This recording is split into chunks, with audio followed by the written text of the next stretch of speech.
তারা কি জানে তাদের যে বুয়েট নামে এখন বিশ্ববিদ্যালয় আছে সেটা সর্বপ্রথম ডিপ্লোমা প্রকৌশলীদের মাধ্যমে শুরু হয়েছিল? তারা হয়তো তাদের ইতিহাস ভুলে গেছে।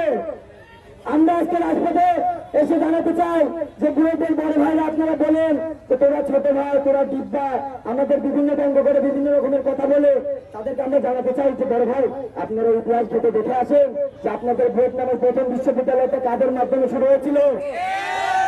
আপনারা ভালো করে দেখবেন বুয়েটের আগে আহসানুল্লাহ বিশ্ববিদ্যালয় নামে একটা ডিপ্লোমা প্রকৌশলী বিশ্ববিদ্যালয় ছিল, যার মাধ্যমে ডিপ্লোমা ইঞ্জিনিয়াররা উন্নত হতে হতে যখন বেশি গ্রাজুয়েশনে চলে যায় তারপরে আমাদের এই বুয়েট শুরু করা হয়। বর্তমানে কিছু নামধারী বিএসসি ইঞ্জিনিয়াররা দেশের পরিস্থিতি বিশৃঙ্খল করার লক্ষ্যে আমাদের ডিপ্লোমাদের উস্কে দিচ্ছে। আমরা কোনো উস্কানির দিকে যাব না। আমরা আজকে শান্তিপূর্ণ বিক্ষোভ সমাবেশ পালন করছি। আমরা লক্ষ্য করছি আমরা কিন্তু চাইলে পুরো পৃষ্ঠে ব্লক করতে পারতাম।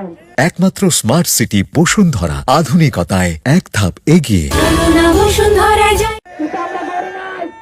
আমরা শান্তিপূর্ণ ভাবে কর্মসূচি পালন করছি।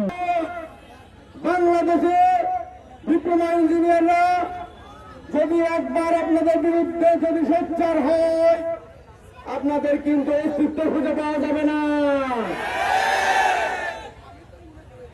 আপনারা হয়তো বা ভুলে গেছেন বাংলাদেশের জনগণ এবং বাংলাদেশের ছাত্র সমাজ যদি একবার রুখে দাঁড়ায় সকল ষড়যন্ত্র কিন্তু মুখ থুবড়ে পড়ে।